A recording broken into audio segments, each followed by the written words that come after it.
Good morning प्यारे विद्यार्थियों। पिछली क्लास में अपन ने फोटोसिंथेटिक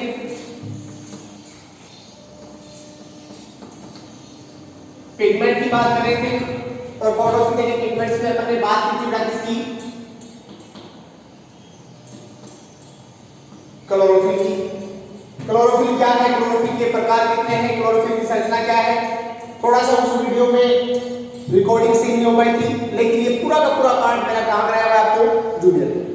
अब क्लोरोफिल के पश्चात दूसरे फोटोसिंथेटिक पिगमेंट्स की अपन बात करते हैं, तब आता है कौन सा, कैरोटीनॉइड्स। कैरोटीनॉइड्स किस कलर का, लाल, नारंगी, पीले भूरे रंग का प्रकाश संश्लेषी वर्ण है, जो कौन से पौधों में बेटा, उच्च वर्गीय पादपों में किसके साथ पाता है, क्लोरोफिल के साथ पाया जाता है, जिसका कार्य क्या है, प्रकाश की उन किरणों को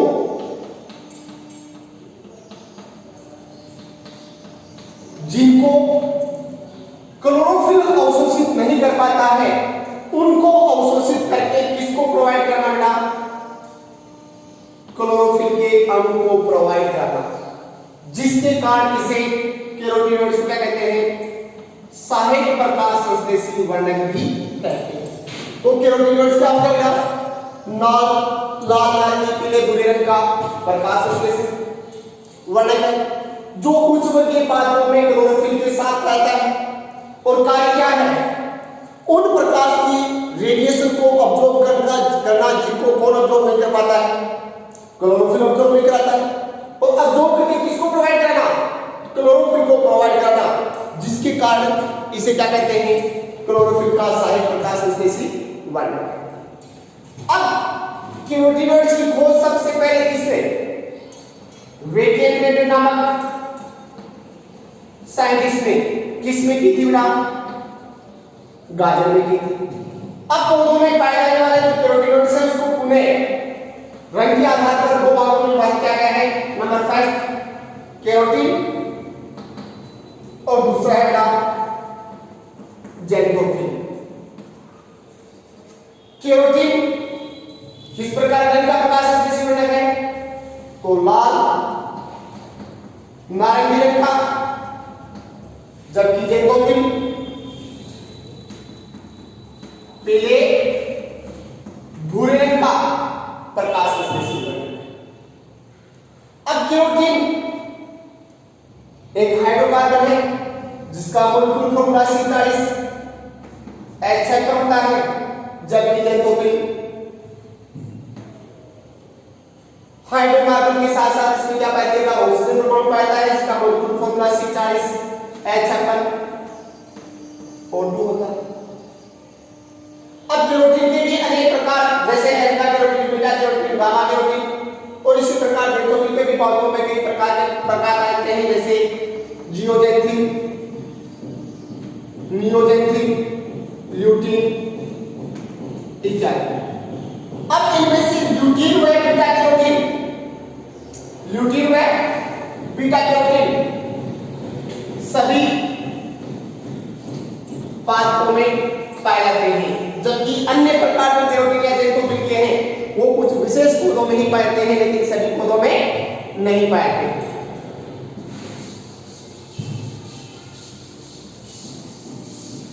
तीसरा प्रकाश संश्लेषी वर्णक है बेटा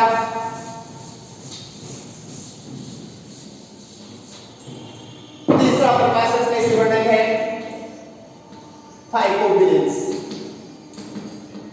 ये लिपिड प्रकृति का एक प्रकाश संश्लेषी वर्णक है, जिसका कलर रेड एंड कैसा होता है, ब्लू कलर। मुख्य रूप में किसमें पाया जाता है, एल्गी में पाया जाता है। जिसको आगे जाकर कलर के बेस पर पूरे दो भागों में डिवाइड किया गया है। नंबर 5 को एरिथ्रिन और दूसरा है 5 को साइलिन। 5 को एरिथ्रिन किस कलर का, रेड कलर का फोटोसिंथेटिक पिगमेंट है, और 5 को साइलिन ब्लू कलर का फोटोसिंथेटिक पिगमेंट्स है। ये दोनों प्रकार किसका कार्य करते हैं, हम सहायक प्रकाश संश्लेषी वर्णक का कार्य करते हैं। और सहायक प्रकाश संश्लेषी वर्णक का मतलब है बेटा प्रकाश की उन किरणों को अवशोषित करना जिनको क्लोरोफिल का अणु अवशोषित नहीं कर पाता। अब अगला पॉइंट आता है बेटा इसमें नेचर ऑफ ए लाइट या प्रकाश की प्रकृति। प्रकाश आप सबको बताएगा विद्युत चुंबकीय तरंगों का बना होता है। किसका बना बेटा, विद्युत चुंबकीय तरंगों का। इन विद्युत चुंबकीय तरंगों का तरंगदैर्घ्य वेवलेंथ, वेवलेंथ किसे कहते हैं अपन, तरंगों में दो सरंगों के बीच की लंबाई क्या कहलाता है, तरंगदैर्घ्य कहलाता है। अब प्रकाश विद्युत चुंबकीय तरंगों का बना है, इनका तरंगदैर्घ्य को लैम्डा से शो करते हैं। कितना होता है, 200 से लेकर 40,000 नैनोमीटर के बीच। अब अपन ने कहा प्रकाश विद्युत चुंबकीय तरंगों का बना है और इन तरंगों का तरंगदैर्घ्य 200 से लेकर 40,000 नैनोमीटर। अब इसमें से कुछ प्रकाश अपन को कौन सी आंखों से नग्न आंखों से दिखाई देता है, उस प्रकाश को अपन विजिबल लाइट क्या क्या कहते हैं, दर्शित प्रकाश कहते हैं। इस दर्शित प्रकाश का तरंगदैर्घ्य 390 से लेकर 780 नैनोमीटर होता है और कुछ बुक में बढ़ाइए 760 नैनोमीटर दिखाते हैं। अब दर्शित प्रकाश का तरंगदैर्घ्य 390 से 780 नैनोमीटर तक होता है। प्रकाश संश्लेषण की प्रक्रिया कौन सी प्रकाश की संपन्न होती है, दर्शित प्रकाश की संपन्न होती है। इसलिए इस प्रकाश की किरणों का या दर्शित प्रकाश की किरणों को अपन क्या कहते हैं, PAR यानी क्या कहते हैं, फोटोसिंथेटिक एक्टिव रेडिएशन। क्योंकि दर्शित प्रकाश का प्रकाश संश्लेषण की प्रक्रिया संपन्न होती है, इसलिए इसे क्या कहते हैं, फोटोसिंथेटिक एक्टिव रेडिएशन, जिसका वेवलेंथ कितना हो गया, 390 से 780 नैनोमीटर। अब जो अपन सूर्य के प्रकाश की तरफ देखते हैं, जो प्रकाश की किरणें अपन को दिखाई देती है नग्न आंखों से, उसे अपन ने क्या कह दिया, दर्शित प्रकाश। ये दर्शित प्रकाश अपन को सूर्य से किस कलर के पुंज के रूप में आता है, दिखाई देता है, सफेद रंग के पुंज के रूप में आता हुआ क्या होता है, दिखाई देता है। लेकिन वास्तविक रूप से ये जो सफेद पुंज अपन को आता है, दिखाई देता है, वो सफेद रंग का ना होकर कितने रंग का होता है, 7 रंगों का। इन 7 रंगों को याद करने के लिए, क्रम से याद करने के लिए फॉर्मूला अपन क्या लेते हैं, अर्थात violet, indigo, blue, green, yellow, orange and red, जिसमें सबसे कम तरंगदैर्घ्य किसका होता है, वॉयलेट का। कितना होता है, बैंगनी का, 390 से 430 नैनोमीटर। सबसे अधिक रेड कलर का कितना बेटा, 660 से 780 नैनोमीटर। अब सबसे कम किसका है, वॉयलेट, वॉयलेट से ज्यादा किसका है, इंडिगो, इंडिगो का ज्यादा किसका है, ब्लू का, ब्लू से ज्यादा किसका है, ग्रीन का, ग्रीन से ज्यादा किसका है, येलो का, येलो से ज्यादा किसका है, ऑरेंज का, ऑरेंज से ज्यादा किसका है, रेड का। रेड का कितना है, 660 से 780 नैनोमीटर। वॉयलेट का कितना है, 390 से 430 नैनोमीटर। अब प्रकाश का तरंगदैर्घ्य तो कहां से शुरू होता है, 200 नैनोमीटर से 200 से शुरू होता है। तो 200 से लेकर 390 के बीच का वेवलेंथ वाला जो प्रकाश है, उसे अपन कहते हैं बेटा अल्ट्रावायलेट रेडिएशन, यूवी या अल्ट्रावायलेट रेडिएशन, जो अपन को दृश्य नग्न आंखों से दिखाई नहीं देगा। और 780 से लेकर यानी कि 781 मान सकते हैं 4,500 नैनोमीटर के बीच का प्रकाश क्या कहलाता है? इंफ्रारेड रेडिएशन या आवरक प्रकाश कहलाता है। क्या कहलाता है? आवरक प्रकाश। अब तो मतलब अधिक लाल से अधिकतर जलने वाला जो प्रकाश है उसे अपन क्या कहते हैं? आवरक प्रकाश। अब ग्रीन प्लांट में प्रकाश संश्लेषण की प्रक्रिया कौन से प्रकाश में होती है? दृश्य प्रकाश में संपन्न होती है। इसलिए दृश्य प्रकाश की वेवलेंथ को अपन क्या कहते हैं? फोटोसिंथेटिक एक्टिव रेडिएशन, जिसका वेवलेंथ कितना होता है? 390 से 780। इसका मतलब ग्रीन प्लांट प्रकाश संश्लेषण में कौन से प्रकाश का यूज करते हैं? दृश्य प्रकाश। लेकिन बेटा ध्यान रखना, जो फोटोसिंथेटिक बैक्टीरिया है, इन फोटोसिंथेटिक बैक्टीरिया के अंदर प्रकाश संश्लेषण की प्रक्रिया से वे कौन से प्रकाश में संपन्न होते हैं? आवरण प्रकाश में संपन्न। किस पर संपन्न होती है बेटा? आवरण प्रकाश। अब जो प्रकाश की तरंगदैर्घ्य है, किरणें हैं, इन विद्युत चुंबकीय तरंगों पर छोटे छोटे ऊर्जा की क्या पाते बेटा? कण पाते। अब अपन ने क्या कहा कि जो प्रकाश की रेडिएशन है, उन रेडिएशन पर ऊर्जा के छोटे छोटे पार्टिकल्स पाते हैं। इन पार्टिकल्स को ऊर्जा पार्टिकल्स को कहते हैं बेटा फोटोन। डी ब्रोगली समीकरण के अनुसार याद करो, प्रकाश द्विक प्रकृति का अर्थात कणीय प्रकृति भी शो करता है और साथ में तरंगीय प्रकृति शो करता है। अब अपन ने कहा कि इन तरंगों में छोटे छोटे क्या पाते हैं? ऊर्जा के कण पाते हैं। इन कणों को अपन क्या कहते हैं? फोटोन। और फोटोन के अंदर जो ऊर्जा की मात्रा पाते हैं उसे अपन क्या कहते हैं बेटा? क्वांटम। क्या कहते हैं? क्वांटम। तो क्या कहा आपने? जो प्रकाश विद्युत चुंबकीय तरंगों का बना है, इन तरंगों पर ऊर्जा के छोटे छोटे पार्टिकल्स या कण पाते हैं। इन कणों क्या कहते हैं? फोटोन। और फोटोन में जो ऊर्जा पाती है उसे क्या कहते हैं? क्वांटम। अब प्रकाश संश्लेषण उष्मा के पौधों में, हरे पौधों में प्रकाश संश्लेषण की प्रक्रिया में CO2 के एक अणु का अपचयन करने के लिए, रिडक्शन करने के लिए, क्योंकि प्रकाश संश्लेषण एक ऑक्सीजन अपचयन प्रक्रिया है जिसमें जल का क्या होता है? प्रकाशिक अपघटन, सॉरी ऑक्सीकरण, और CO2 क्या होता है? अपचयन। अब CO2 के एक अणु 1 मोलिक्यूल ऑफ CO2 का रिडक्शन करने के लिए लगभग किसकी आवश्यकता होती है बेटा?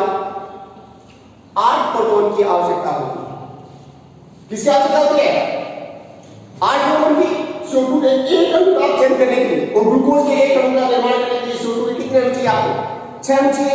उसमें से 6 अणु में से CO2 के एक अणु का अपचयन करने के लिए 8 प्रोटॉन की आवश्यकता होती है। इसे प्रकाश संश्लेषण में क्या कहते हैं बेटा? क्वांटम आवश्यकता है। तो प्रकाश संश्लेषण में CO2 के एक मोलिक्यूल का अपचयन करने के लिए 8 प्रोटॉन की, लगभग 8 प्रोटॉन की आवश्यकता होती है। इसे प्रकाश संश्लेषण में क्या कहते हैं? क्वांटम आवश्यकता। दूसरी तरफ प्रकाश संश्लेषण में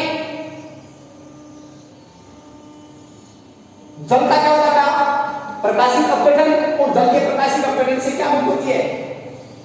O2 मुक्त होती है। अब एक फोटोन का उपयोग करने पर जितनी O2 रिलीज होती है, इसे प्रकाश संश्लेषण क्या कहते हैं? इसे प्रकाश संश्लेषण का क्वांटम उत्पादन कहते हैं। Quantum rate of photosynthesis. क्या कहा अपन ने? CO2 के एक अणु का अपचयन करने के लिए लगभग 8 प्रोटॉन की आवश्यकता होती है। इसे क्या कहते हैं? क्वांटम आवश्यकता। और एक फोटोन का यूज करने पर जितने O2 प्रकाश संश्लेषण में पौधे द्वारा रिलीज की जाती है, बाहर निकल जाती है, इसे प्रकाश संश्लेषण क्या कहते हैं? क्वांटम उत्पादन। ये अपने पास प्रकाश की प्रकृति की बात होगी बेटा। अब इसके पश्चात अगला पॉइंट लेते हैं पर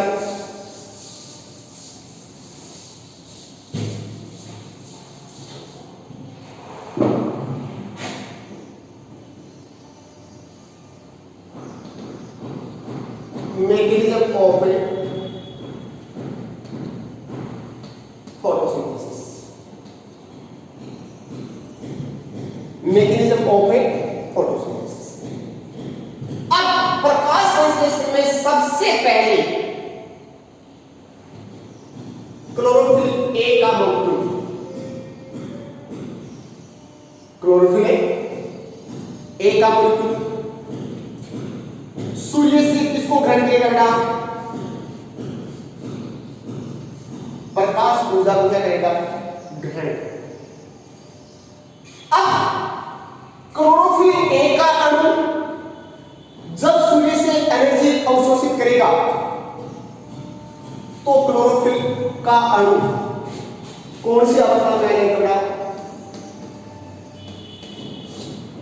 उत्तेजित अवस्था में आ जाएगा। उत्तेजित अवस्था में आया हुआ, उत्तेजित अवस्था में आने का मतलब क्या है? किसी अणु के परमाणु के द्वारा ऊर्जा ग्रहण करने पर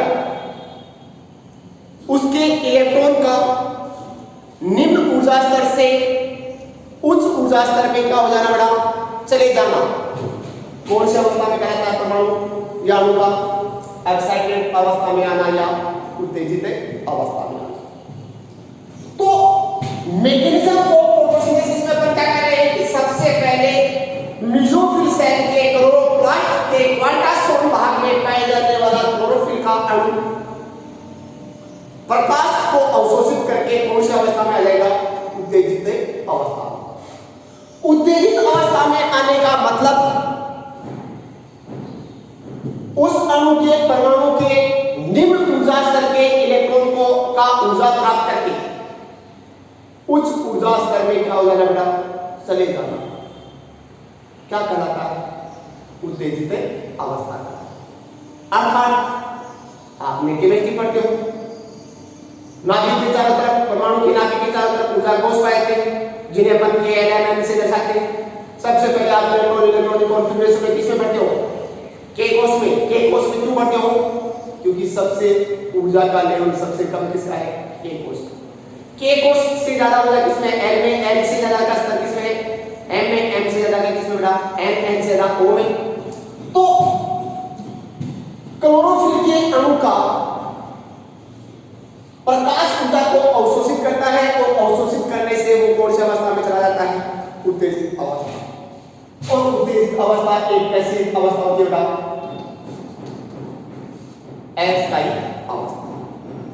कोई भी अणु या परमाणु लंबे समय तक कौन सी अवस्था में नहीं रह सकता बेटा? उत्तेजित अवस्था में नहीं रह सकता। तो उत्तेजित अवस्था में आया हुआ परमाणु क्या करेगा? इलेक्ट्रॉन का त्याग करेगा। कैसे इलेक्ट्रॉन का त्याग करेगा? उच्च ऊर्जा वाले इलेक्ट्रॉन में क्या करेगा बेटा? त्याग करेगा। अब क्लोरोफिल का अणु प्रकाश ऊर्जा को अवशोषित करके उत्तेजित अवस्था में आ गया। उत्तेजित अवस्था में आया हुआ अणु एक ऐसी अवस्था है जिसके कारण कोई परमाणु लंबे समय तक उत्तेजित अवस्था में नहीं रह सकता। तो वो इलेक्ट्रॉन क्या कर देगा? त्याग कर देगा। कैसे इलेक्ट्रॉन का त्याग करेगा? उच्च ऊर्जा वाले इलेक्ट्रॉन।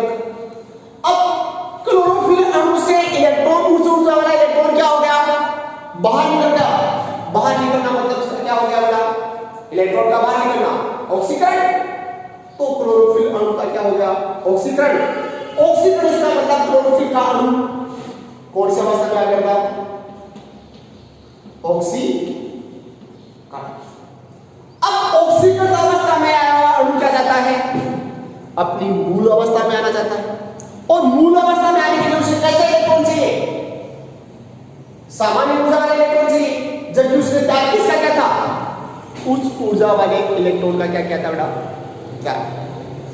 अब ऑक्सीकरण क्लोरोफिल अपनी मूल अवस्था में या ग्राउंड अवस्था में आने के लिए, यानी कि सामान्य ऊर्जा वाले इलेक्ट्रॉन को ग्रहण करने के लिए जल का क्या करेगा बेटा? प्रकाशित अपघटन। अब जल के प्रकाशित अपघटन का क्या है बेटा? प्रकाश की उपस्थिति में जल का किस में टूटना बेटा?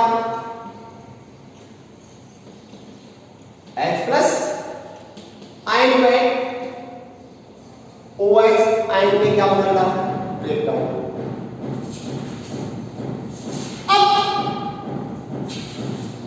उच्च ऊर्जा वाला इलेक्ट्रॉन बाहर निकलने पर क्लोरोफिल ऑक्सीकृत अवस्था में आ गया। ऑक्सीकृत अवस्था में आया हुआ क्लोरोफिल क्या करेगा, जल का प्रकाशित अपघटन, जल के प्रकाशित अपघटन का अर्थ है जल का किसमें टूटना, H+ आयन और OH ऋणायन में क्या होना, टूटना, जल का प्रकाशित अपघटन। जल के प्रकाशित अपघटन से हाइड्रोजन आयन प्लस OH ऋणायन मुक्त हुए। OH ऋणायन इलेक्ट्रॉन का क्या करता है, क्या करते हैं, उसके हाइड्रोजन और ऑक्सीजन से संयोग करके वापस किसका निर्माण करेंगे, जल का निर्माण करेंगे और साथ में बाहर क्या निकल जाएगी, O2। अब ये O2 तो रिलीज हो गई कहां, वायुमंडल में, और साथ में क्या निकले, जो इलेक्ट्रॉन निकले, इन इलेक्ट्रॉन को कौन ग्रहण कर लेता है, ऑक्सीकृत क्लोरोफिल का अणु। ऑक्सीकृत क्लोरोफिल का अणु इलेक्ट्रॉन को ग्रहण करके अपनी कौन सी अवस्था में आ जाएगा, ग्राउंड स्टेज। कौन सी अवस्था में आ गया, ग्राउंड स्टेज में। साथ में क्या रिलीज हो गए, हाइड्रोजन आयन रिलीज हो गए। अब दूसरी तरफ क्लोरोफिल से स्वयं से निकला हुआ उच्च ऊर्जा वाला इलेक्ट्रॉन यात्रा करता है कौन से रूल के अनुसार, डाउन हिल जर्नी के अनुसार। अब डाउन हिल जर्नी क्या है, तो हिल नामक एक साइंटिस्ट थे, उन्होंने ऑक्सीकृत क्लोरोफिल से निकले हुए इलेक्ट्रॉन के गमन का अध्ययन किया, तो क्या पाया कि जब क्लोरोफिल या एक्साइटेड या उत्तेजित क्लोरोफिल से निकला हुआ इलेक्ट्रॉन विभिन्न इलेक्ट्रॉन वाहक से गमन करता है, तो एक इलेक्ट्रॉन वाहक से दूसरे इलेक्ट्रॉन वाहक पर जब उच्च ऊर्जा वाला इलेक्ट्रॉन क्या होगा, पहुंचेगा, इलेक्ट्रॉन रिसेप्टर, एक इलेक्ट्रॉन रिसेप्टर से दूसरे इलेक्ट्रॉन रिसेप्टर, दूसरे इलेक्ट्रॉन रिसेप्टर से तीसरे इलेक्ट्रॉन रिसेप्टर का इलेक्ट्रॉन क्या करेगा, गमन करेगा। अब जब इलेक्ट्रॉन एक रिसेप्टर से दूसरे इलेक्ट्रॉन रिसेप्टर पर स्थानांतरण होगा, तो वो कुछ मात्रा में क्या मुक्त करेगा, ऊर्जा मुक्त करेगा। क्या मुक्त करेगा, तो अगले इलेक्ट्रॉन रिसेप्टर पर पहुंचे हुए उच्च ऊर्जा वाले इलेक्ट्रॉन की ऊर्जा में क्या हो गई, कमी। इस प्रकार जैसे जैसे इलेक्ट्रॉन अगले इलेक्ट्रॉन रिसेप्टर पर जाता जाएगा, तो उसकी ऊर्जा में क्या होती जाएगी, कमी, क्योंकि वो क्या करता जाएगा, ऊर्जा मुक्त करता जाएगा। तो इस प्रकार जब उच्च ऊर्जा वाला इलेक्ट्रॉन विभिन्न इलेक्ट्रॉन रिसेप्टर से क्या होगा, यात्रा करेगा, तो उसकी ऊर्जा के मान में क्या दी जाएगी, कमी आ जाएगी। और एक कंडीशन कैसे आएगी, वो इलेक्ट्रॉन कैसी ऊर्जा वाला हो जाएगा, सामान्य ऊर्जा वाला। अब इलेक्ट्रॉन क्या कर रहा है, यात्रा कर रहा है, उसकी यात्रा में इलेक्ट्रॉन की ऊर्जा में क्या हो रही है, कमी हो रही है। कमी होने को अपन क्या कहते हैं, डाउन होना। किसने खोजा ये, हिल नामक साइंटिस्ट। इलेक्ट्रॉन क्या कर रहा है, यात्रा कर रहा है, इस रूल का नाम क्या रख दिया, डाउन हिल जर्नी।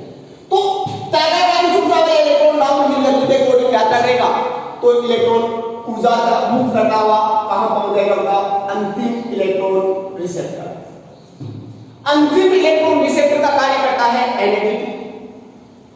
अब अंतिम इलेक्ट्रॉन रिसेप्टर पहुंच गया कहां, NADP, इलेक्ट्रॉन ग्रहण किया, इसका मतलब NADP का क्या होगा, अपचयन। दूसरी तरफ जब प्रकाशित अपघटन से मुक्त हुए हाइड्रोजन आयन भी कहां पहुंच जाते हैं, NADP, और NADP का अपचयन कर देते हैं किसमें, NADPH2। अब NADPH2 किसका कार्य करता है, एक प्रबल अपचय का कार्य करता है। किसका कार्य करता है, प्रबल अपचय। दूसरी तरफ जब इलेक्ट्रॉन एक इलेक्ट्रॉन रिसेप्टर से दूसरे इलेक्ट्रॉन रिसेप्टर पर क्या करेगा, ट्रांसफर करेगा। जब ट्रांसफर होगा तो मुक्त होने वाली ऊर्जा किसको मिला, एडेनोसिन डाइफॉस्फेट के साथ इनऑर्गेनिक फॉस्फेट को जोड़कर किस में बदल जाएगी, ATP में बदल जाएगी। तो इस प्रकार आपके पास एक तरफ बन जाता है ATP और एक तरफ प्रबल अपचय, जिसको अपन अपचय का शक्ति कहेंगे, NADPH2 बन जाता है। अब ATP व NADPH2 द्वारा वायुमंडल से ग्रहण की गई CO2 का क्या होता है, रिडक्शन या अपचयन।